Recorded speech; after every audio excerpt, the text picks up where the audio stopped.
You know, one of the things that my wife and I are very passionate about, it's mountaineering. Meron po ba ritong nag-hiking? Yeah, yan. Okay? Alam ba niyo, are you aware that we have this rock mountaineering club or ministry in CCF? Okay? Rock means reaching others for Christ's kingdom. Okay? So since my wife and I, we both love hiking or mountaineering, ako po, personally, ang favorite ko, one of my favorite mountains is Mount Banahaw. And I think it's still up to now, it's temporarily closed. Now, I've climbed that mountain for about 4 times already, and I remember, the first time na umakyat po ako ng Mount Banahaw, you'll be seeing lots of this. Okay? Yung mga hose po na may leaks. And syempre, bilang isang kuripot, parang sabi ko, I said to myself, sayang yung tubig.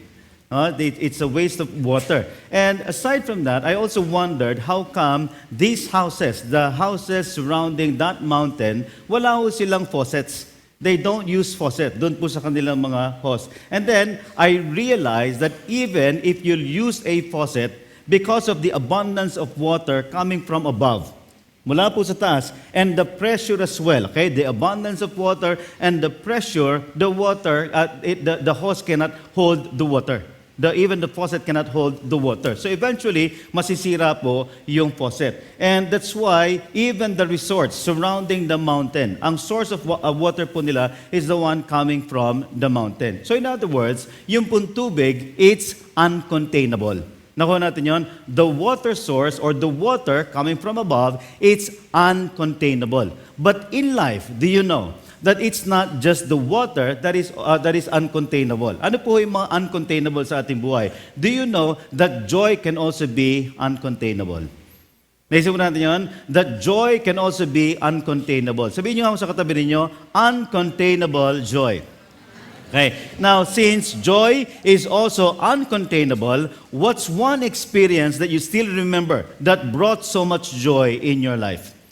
Ano po yung mga kaganapan or pangyayari sa ating mga buhay na sobra po tayo nagkaroon ng kagalakan? Now, yun po, to those who are married, okay, may I see the hands of those who are married? Parang malungkot kayo, walang joy.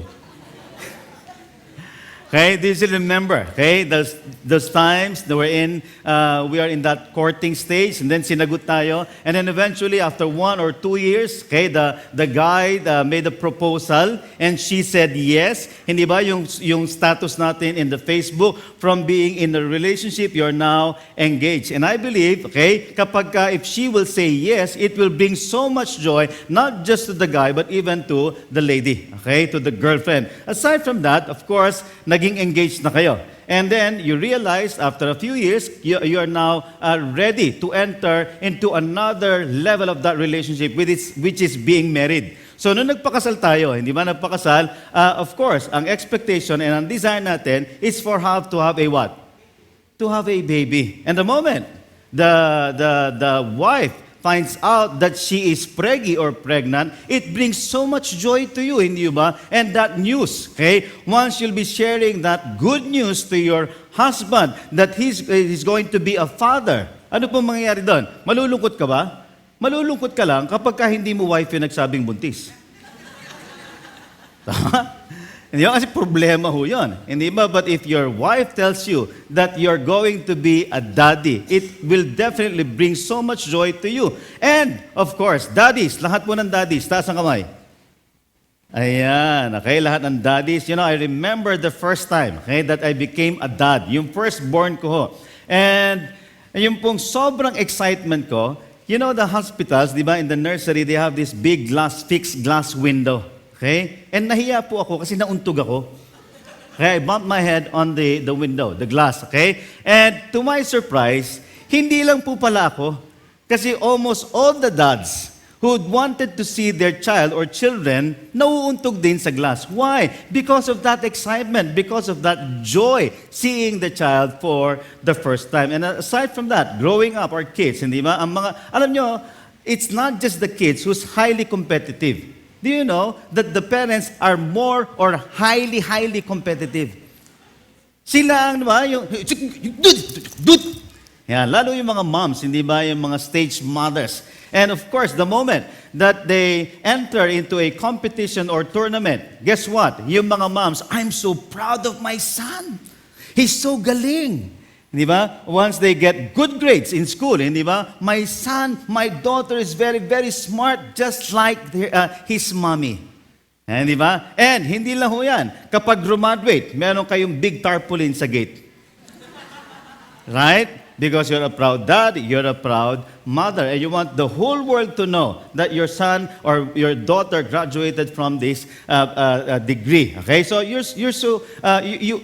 joy is uncontainable, and of course, if you're already working, di ba? Once you get this promotion, you'll treat your office mates because you want to share, okay, that blessing, or you want to share that joy. So basically, big and good events brings what? Brings so much joy to us and even that to our loved ones. Now, for the reading of our passage, may I request again everyone to please rise, okay? As we read our passage taken from the book of Mark, chapter 1, verses 40 to 45. Let's read all together, go. A man with leprosy came and knelt in front of Jesus, begging to be healed. If you are willing, you can heal me and make me clean, he said. Moved with compassion, Jesus reached out and touched him. I am willing, he said, be healed. Instantly, the leprosy disappeared, and the man was healed. Then Jesus sent him on his way with a stern warning. Don't tell anyone about this. Instead, go to the priest and let him examine you. Take along the offering required in the law of Moses for those who have been healed of leprosy. This will be a public testimony that you have been cleansed. But the man went and spread the word, proclaiming to everyone what had happened. As a result, large crowds soon surrounded Jesus, and he couldn't publicly enter a town anywhere. He had to stay out in the secluded places, but people from everywhere kept coming to him. You may now take your seats again. Our topic for this morning is about what? It's about uncontainable joy. Can we say it again? Can you tell the person beside you? Now, question is, how and when do you experience having uncontainable joy? Let's go back to that passage. In the book of Mark, chapter 1, verse 40, it says, there's a man with what? A man with leprosy. So here's a man diagnosed to have a leprosy. He's actually a leper. In those times, okay, the moment the priest declares you to be positive of leprosy, it's like you becoming a dead man walking. So if you're declared to have leprosy, it's also like a doctor telling you that you are positive with AIDS. Nakuha po natin yon. And it's an extreme type of a skin disease. In fact, it's even worse than AIDS. If you are diagnosed to have leprosy, I'm telling you, okay, it's best. Most likely, some people would say, mas mabuti pa sa akin ang mamatay. During that time, you know why? Okay? Outright. Because according to the law, it's found in the book of Leviticus, if you are diagnosed or declared to have leprosy, you can no longer stay and live with your very own family. Nakuha natin yun? Lalabas ka sa iyong pamilya. Aside from staying away or not being able to stay within that house of yours or within your family, you are also commanded, okay, by the law to move out of the community. So outright, you become an outcast. Nakuha natin yon. So very difficult. Hindi mo pwedeng makasama ang pamilya mo. You cannot be within that community because you are not allowed to talk and associate with people. People cannot go near you. So outright you become an outcast. And not just that, you also are declared to be unclean. Okay? So aside from you being declared to be an unclean person, according to the law, you must warn the people. You must warn people that you are unclean. So if you are outside of that village and people would pass by, what are you supposed to do? You have to warn them. You have to shout that you are unclean. Nakukuha po natin yon. So kapag may dumadaan, can you just imagine? What if it's your mom, if it's your dad, it's your wife, or even your children passing by? Hindi sila pwedeng lumapit sa iyo. Why? Because you have to warn them that you are what? Unclean. Isipin mo dumadaan ng nanay mo, unclean. Unclean. I am unclean. And basically, if you are an outcast and you declare and you have to warn people that you are unclean, all of a sudden, you will feel so what? You'll feel so hopeless. And aside from that hopelessness, you will also feel so helpless. You, your loved ones will feel so hopeless. You and your loved ones will feel so helpless. You know that feeling? If you are in any form of addiction, you feel that hopelessness and helplessness. Nakuha po natin yan. And even your loved ones, if you are into addiction, your wife, your children, your parents will also feel the same feeling of that hopelessness and helplessness as well. So, if you are in that situation, I'm telling you, you will live a very, very miserable life. Nakuha natin yan? You will live a very miserable life. So most likely, yung iba isipin na natin, it's better for me to just die. Nakuha natin, mas mainam pa para sa akin ang mabuhay. So yung pong feeling of being so hopeless and helpless and miserable, okay? It's possible that this leper have heard people talking about this so-called Jesus. He has heard about his teachings and the miracles that Jesus has performed. So all of a sudden, meron na po siyang glimpse of hope. Nagkaroon siya ng kaunting pag-asa. That's why, in verse 40, nung nagkaroon siya ng encounter with Jesus, okay, ano pong sabi dito? In verse 40, a man with leprosy came and knelt in front of Jesus, begging to be healed. So, out of desperation, nakuha natin yon kasi during that time that he was probably hearing this news about Jesus, he must have said to himself, if only I will have or I can have that encounter with Jesus. And now, meron po siyang opportunity. So the moment na nakita niya si Jesus, a man with leprosy came and knelt in front of Jesus, begging to be healed. Now, he had this encounter with Jesus. Personal encounter with Jesus. Now, anong sinabi ng leper? Lord, anong sabi niya? If you are willing, okay? This man, the leper, knew that Jesus can heal him. He was not just sure if Jesus is willing to heal him.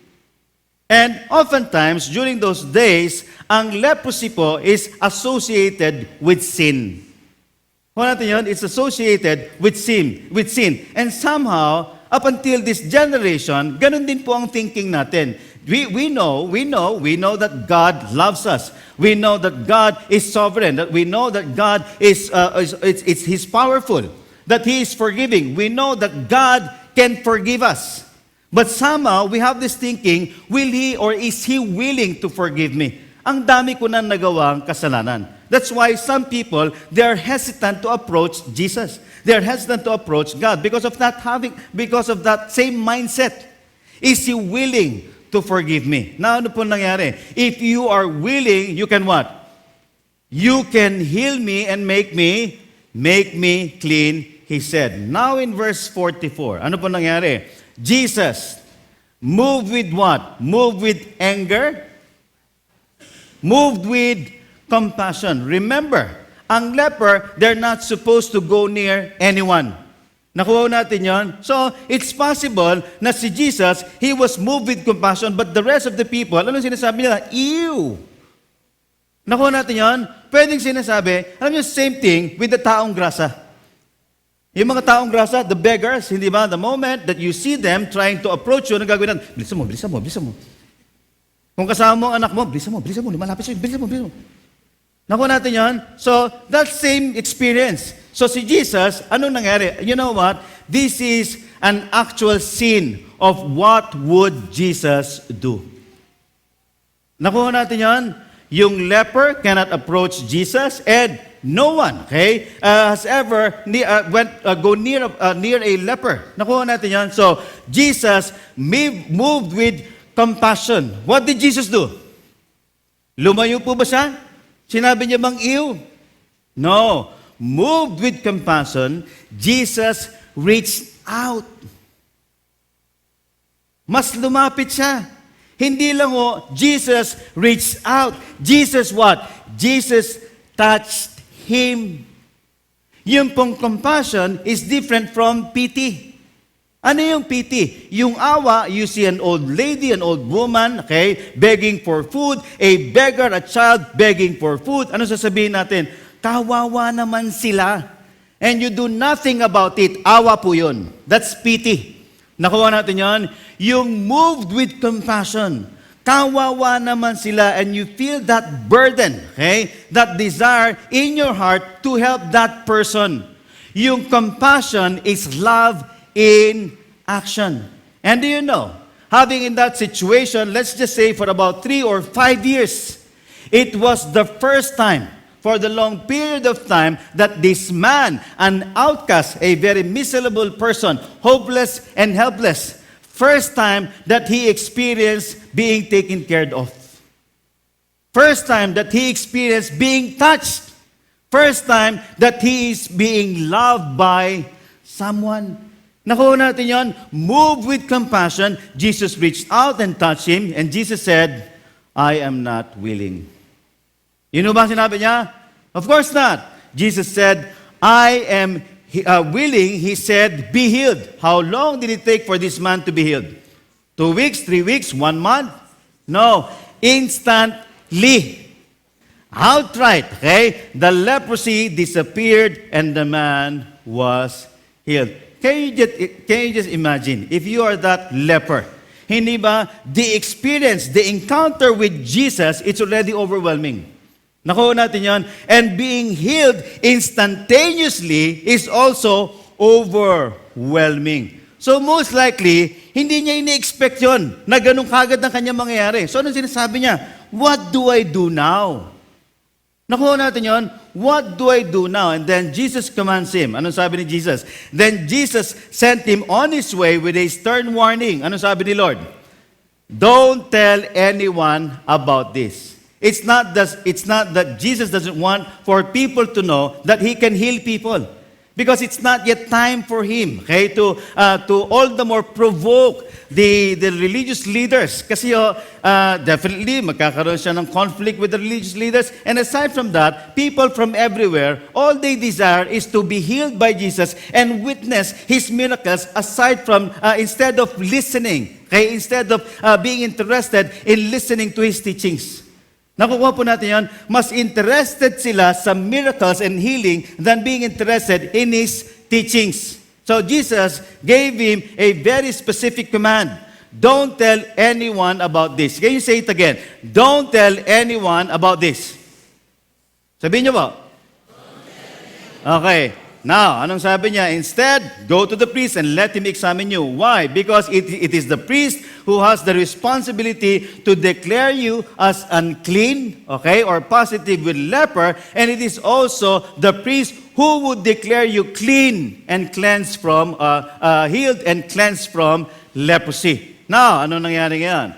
Instead of obeying the command of Jesus not to tell anyone, he did the exact opposite. Nakuha natin yan. Ang sabi ng Panginoon, wag na wag mong sasabihin. And most likely, ang sinasabi niya, opo, opo, opo. Kaya yan, para mga bata, hindi ba? Wag mong gagawin to, ha? Opo, opo, opo. Kaya natin? But normally, hindi ba, kids, out of curiosity, bakit kaya ayaw ni Mami? Bakit kaya sabi ni Daddy, wag kong sundutin yung outlet? Di ba? Out of curiosity, kukuha ng hairpin, ay, may kuryente pala. Kaya natin? So, even if you're being warned, because of out of curiosity, you do the opposite thing. And Jesus, he told him, sabi niya, don't tell anyone, but the man went and spread the word, proclaiming to whom? To everyone about what happened. Can you just imagine? If there are, let's just say, 500 or 1,000 people out there who witnessed this miracle, anong sinasabi niya? Because he was too overwhelmed dun sa kanyang situation and with what happened with him and even his encounter with Christ, anong sinasabi niya? Look, I'm healed. Look, that man healed me. Nakuha natin yun. He is so gracious. He is so loving. He is so powerful. He's been telling everyone his encounter with Jesus. Alam niyo, same thing with wives being told by their husbands, don't buy anything. Right?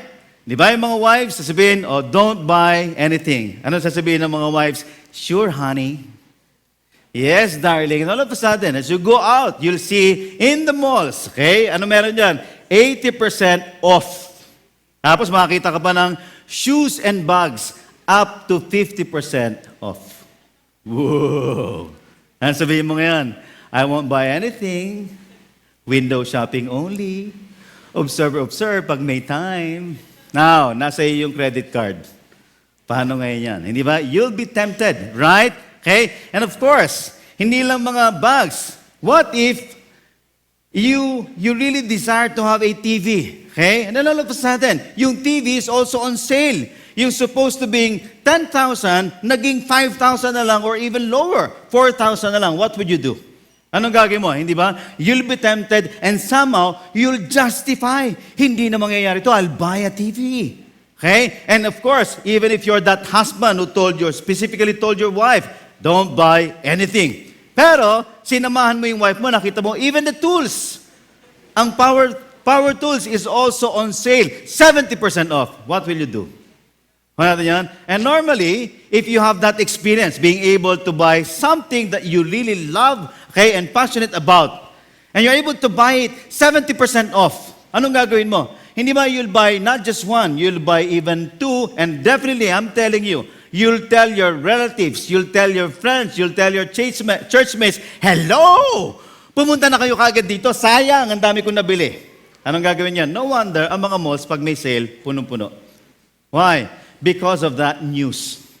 Okay? People who are able to avail of that discount will definitely tell their friends. So kaya mga tao, pupunta rin sila. Let's see what happened.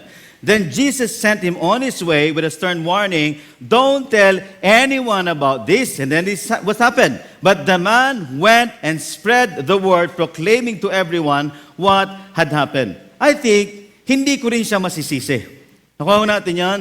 Yung kanyang being so miserable, it's very painful, it's very overwhelming. He had an encounter with Christ, another overwhelming experience. And all of a sudden, from being a leper, he was instantaneously healed by Jesus. Another overwhelming experience. So what had happened to him? Encounter with Christ brings what? Sabihin nga po natin, encounter with Christ brings uncontainable joy. Now in verse 45, but the man went and spread the word, proclaiming to everyone what had happened. As a result, ano nangyari? As a result, large crowds soon surrounded Jesus. And most likely, sabi ni Jesus Christ, sabi ko na nga ba eh. Okay? Why? Because he anticipated. Una, alam niya that he will not obey. Pangalawa, he anticipated na ito yung magiging result. As a result, large crowds soon surrounded Jesus. And then, okay, ano pa nangyari? He couldn't publicly enter a town anywhere. Alam niyo kung bakit? Mas sikat pa siya kay Justin Bieber. Mas sikat pa siya kay Piolo Pascual. Kuha natin yan? He couldn't publicly enter a town anywhere because he had to stay out in secluded places. So what can we learn from this story? His uncontainable joy caused him to what? Ano nangyari? His uncontainable joy caused him to tell others what Christ did for him. So isa-isahin natin. Ano ba nangyari sa kanya? First, he witnessed the power of Jesus. Okay? Pangalawa, he experienced the love, compassion, and the grace of Jesus. Ano pa? Pangatlo, he was what? He was cleansed and healed by Jesus. He was transformed by Jesus. No wonder this leper couldn't contain the story of his life-changing encounter with Jesus. And if you'll try to confront the leper, anong sasabihin niya? What can I do? Kung kayo man ang nasa lugar ko, kung kayo man ang nasa experience ko, at na-experience ko itong na-experience ko, I'm telling you, you cannot contain that joy. You will definitely tell others about your experience. Sino sa inyo ang nakakaalam nito? Ano po ito? These are what? Ants. Sino may gusto ng ants sa bahay? Ants. Gusto niyo ng bahay? Gusto niyo ants sa bahay? Ayaw natin. Hindi ba ayaw natin? But have you ever wondered? Hindi ba most of the time, makita niyo ants, naka-line talaga sila. Isang line. Okay? Aside from isang line, did you ever think, why do they somehow, parang they talk about something? Kaya, parang nagchichismis sila. Di ba yung, mag-stop. Mag-stop. Okay? You know what? About last week, my wife and I, we were eating this peanut. And then all of a sudden, a piece dropped on the floor. Alam mo, less than 5 minutes. I was just so surprised kung bakit sobrang daming langgam kagad. Kung natin yan, now, yun sa ant colony, they have workers, right? And normally, the workers, they go out and hunt for food. And the moment they find one, ano mangyayari ngayon? Eto nangyayari. They release this chemical called pheromone. Anong tawag dito? Pheromone. Different types of pheromone. Yung ibang pheromone, if there's a threat, merong chemical pheromone that would tell that would tell the others that there's danger. Ayan? That's another or different form of pheromone. Yung pheromone, okay, ano ito? Yung pheromone, the moment they find a food, ano mangyayari ngayon? There's food. So magre-release nila ng pheromone. While walking, nire-release nila yun to serve as a mark. Nakuha natin yun? Okay? Mark, Villarreal. Yan. So it will serve as a mark. Now, aside from the chemical release in their antenna, yung antenna may pheromone also. Yun yung para sila nagkikwentuhan. Ano yung sinasabi noon ng pheromone? There's food. There's food. There's food. There's food. Nakuha natin yan. That's why, ang bilis nilang dumami. It's as if they quickly spread the good news. Same thing. May pheromone yung ant. I think yung leper, para din siyang merong pheromone. I'm healed. I'm healed. I'm healed. Nakuha natin yan. Now, tingnan natin nangyari. But the man went and spread the word, proclaiming to everyone what had happened. As a result, ano nangyari yan? People, basahin po natin, people from everywhere kept coming to him. Nakuha natin yan because of that life-changing experience. Because of that story. Yung pheromone niya, I'm healed. I'm healed. I'm healed. People from everywhere kept coming to him. You know why? Because his life-changing encounter with Christ caused what? Caused people to seek him. You know, each one of us, we have our own stories to tell. And I'm telling you, for the majority, we came to know Jesus during our so-called lowest moment. Nung meron tayong pinagdadaanang mabigat na problema. Tama ho ba yan? You know why? Because if everything is doing good, business natin sa family, some people, they would say, hindi ko pa kailangan yan. Nakuha natin yan. Pero kapag meron na tayong mabigat na problema, that's the time that we realize that apart from God, we can do nothing. Okay? That's why. Okay? Ano nangyari yan? In 2 Corinthians chapter 5, verse 14, let's read this together, go. For Christ's love, what? Dito muna tayo. For Christ's love compels us. When you hear the word compel, ano po pumapasok sa isip nyo? Di ba after ng binyag, compel?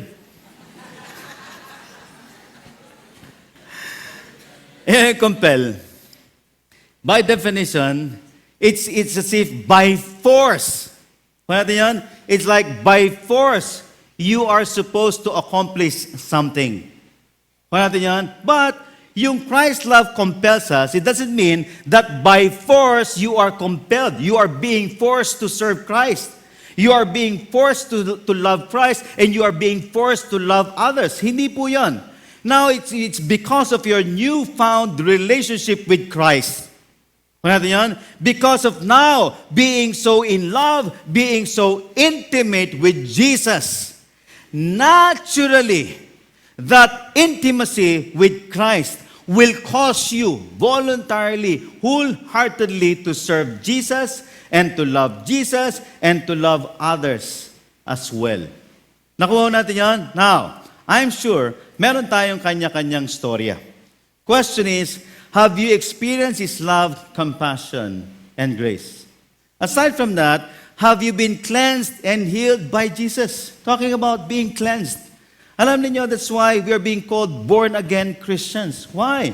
Kung dati kang addict, the moment you surrender your life to Jesus, ano nangyari? You will be cleansed dun sa ating pong addiction. What else? You used to live a very immoral life. Okay? Masama ang buhay natin. You also experience not just the healing, but also being cleansed by Jesus. What else? Have you been transformed by Jesus? And this is funny. Whenever I would share my testimony, yung wife ko, i-share niya yung testimony namin, sasabihin ng mga tao, Pastor, ang galing. Hindi ka na mukhang adik. Pastor, ang galing. Hindi halatang dati kang babaero. Anong sinasagot ko? Siyempre naman, ang pangit kung pastor ka na, mukha ka pang adik. Nakuha natin yun? Di ba ang pangit? Kung pastor ka na, mukha ka pang manyak. Why? Hindi ba? That's part of being transformed by Jesus.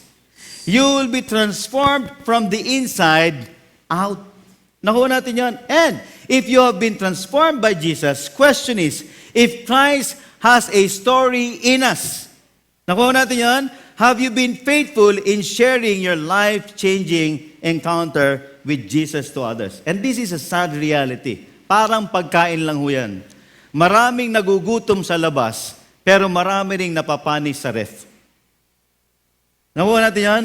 Maraming walang damit sa labas, pero maraming damit sa baul.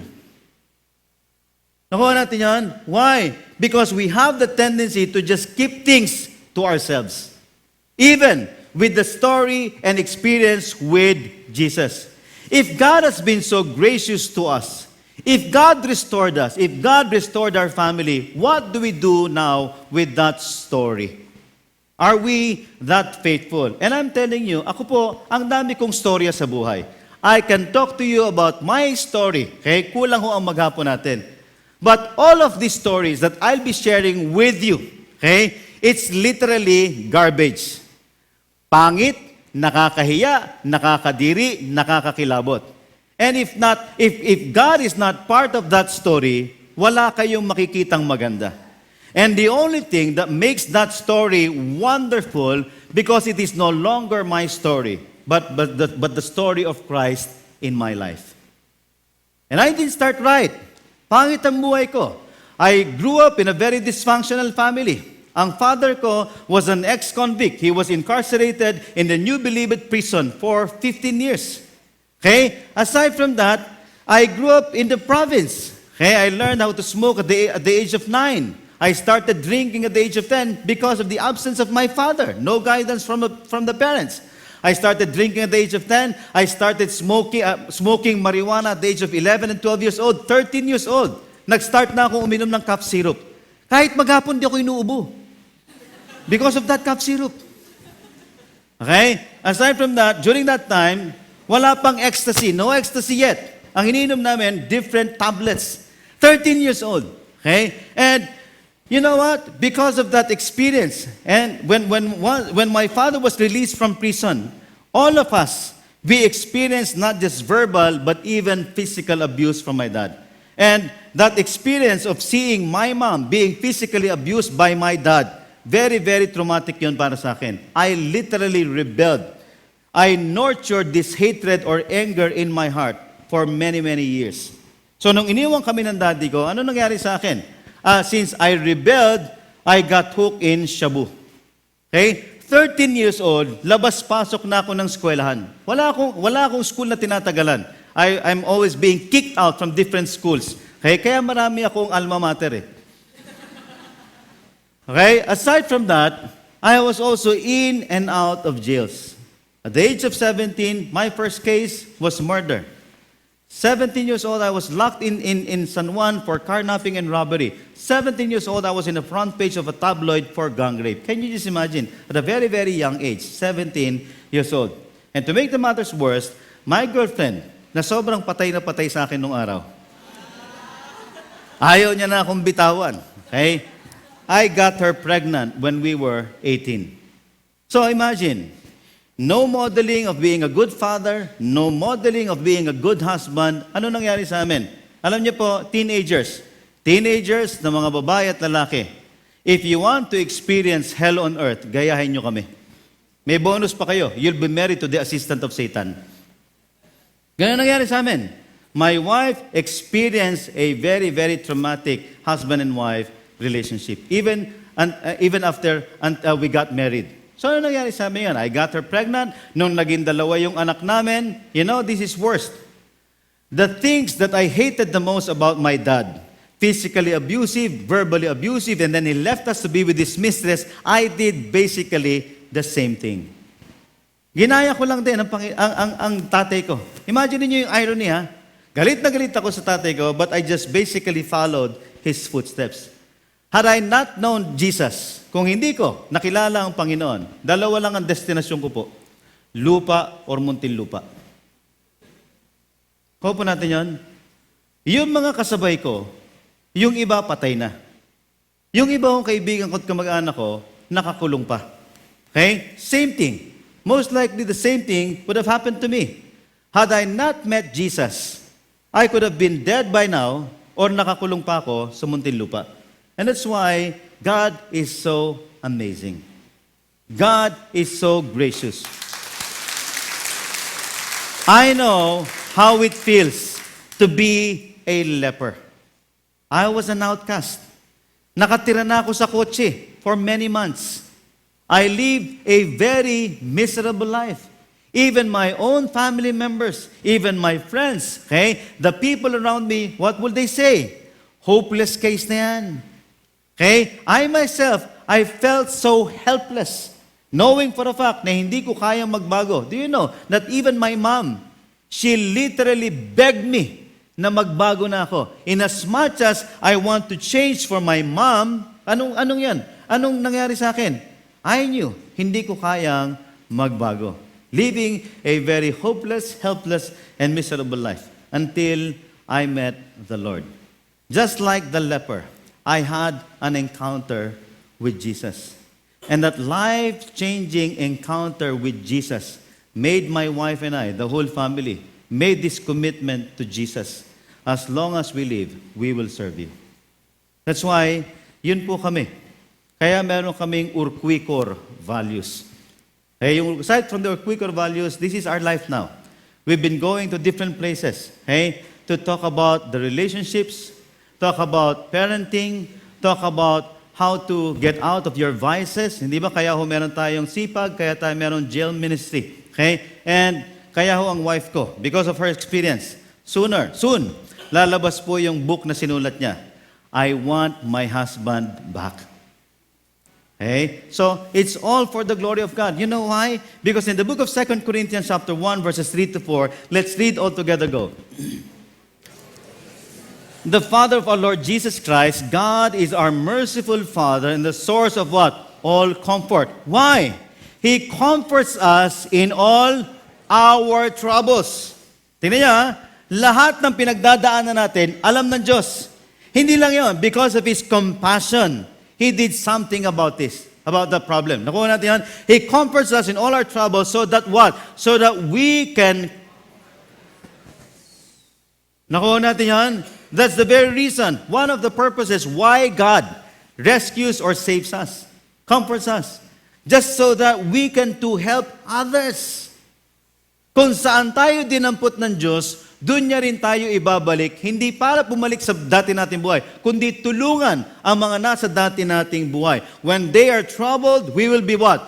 We will be able to give them the same comfort God has given us. No longer our story, but God's story in us. How about you? What is God's story in you?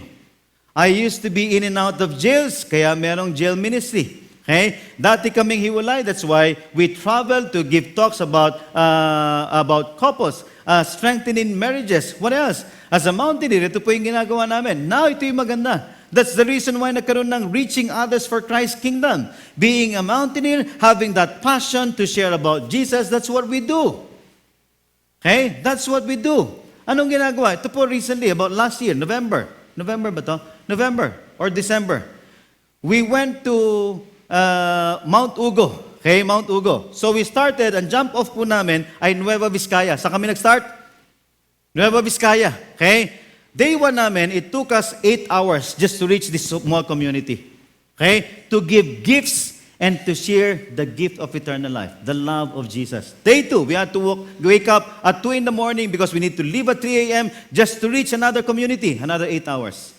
Going home, it took us 4 hours. Nag-start kami ng Nueva Vizcaya, guess where kami lumabas? Baguio. Naglakad. Why? Because there are unreached people. Okay? You know why? God has been teaching me. Up until today, serving should not be out of comfort and convenience. Sa totoo lang, okay? Sa totoo lang, mas preferred ko. Okay? Kaya lang, this is what I do. I'm a pastor, I'm a preacher. I handle the East. But this is my passion, to go out, okay? Even being so discomfort and with that discomfort and this inconvenience. Because serving should not be out of comfort and convenience. Look at my wife's shoes. Di ba? Yan ang bago ng Merel. Wala ko siyang shoes niyan. Because that was December. We went to Sierra Madre. And you know why? Because the mud, it's knee-deep. Hindi ka pwede magsapatos. Okay? Look at that. Just to reach this small community. Why? Because it brings so much joy in our hearts. Seeing people come to know Jesus. Okay? And last March 3, si Nick, si Angie, some of you guys went with us. Last March 3, we did this medical mission to 3 communities. Apia, Barrio Apia, Sitio Apia, Dumagat Tribe of Paglitaw, Dumagat Tribe of Malasya. Okay? About 1,300 people underwent yung medical, yung opta, at saka po yung dental. And to my surprise, I was just expecting about 100 or 150 volunteers. And God is truly gracious. He provided 430 volunteers. Can you just imagine? Alam niyo, just seeing these people, just seeing that sight, diba? People from all over, going out of their comfort zone just to reach and make people loved by Jesus. Okay? Nakakatuwa ng sobra. What a wonderful experience. And not just that, hindi lang 1,300. Over 400 families surrendered their lives to Christ. And we're talking about around 2,000 or more than 2,000 people coming to know Jesus. Group of businessmen, okay? Mga businessmen ho ito. Sila ang nag-drive for us. About 36 4x4 vehicle. And you know what they did? What they did, aside from driving for us, I gave them this task of sharing the gospel to the security personnel. Because there were around 170 PNP and Army personnel. Even the provincial director of Rizal, the provincial director of PNP ng Rizal, and the chief of police of Antipolo surrendered their lives to Jesus. That is God's amazing work. And I remember one time when we heard this news that there's one pastor who had a mild stroke. Alam niyo, pag may mild stroke, usap-usap kagad yan. And I remember my wife had this meeting with the pastor's wives. Alam niyo kung sino pinag-uusapan? Ako. Why? Because they were reminding my wife, okay, to warn or tell me to slow down. Why? Sabi niya, your husband is very passionate. He's everywhere. He's everywhere. Hindi raw nila ako matali. I'm everywhere. I'm basically everywhere. So, ang concern ng mga wives, and I'm thankful for that, ang concern ng mga wives is that baka ako na raw ang mag-mild stroke. Okay, so sabi ng wife ko, baby, you know what? We talked about you, and this is what they said. Anong sabi ko sa wife ko? You know what? In as much as I want to rest, sabi ko ganon, you know the story of God in us. How He restored me, how He saved me, and how He restored our family. This is no longer my story. This is God's story. And ito pong sabi ko sa wife ko, what can I do? Sabi ko sa wife ko, what can I do if my heartbeat is all about Jesus? What can I do if my heartbeat is all about Jesus? You know what? That is uncontainable. How can I contain that love? It's overwhelming. It's abundant. You know what? I cannot contain. That's why I have to go out of my comfort zone just to reach and tell others that there's hope. There's life in Jesus. Etong sabi ko sa wife ko, if I'll stop sharing my heart, will stop beating. Why? Because that's what you call grace. That's what you call love. And that's what you call compassion. So what can we learn? Encounter with Christ brings uncontainable joy. Encounter with Christ will cause us to tell others what Christ has done for us. And our life-changing encounter with Christ should what? Should cause people to seek Jesus. Are we contagious? When people look at us, do we see the work of Christ in us? Each one of us. God has been so faithful to us. And what are we doing? I think it's about time that we go out of our comfort zone, okay, and ask God to put that passion, the burden, and compassion in our hearts to go out and declare the goodness of Jesus.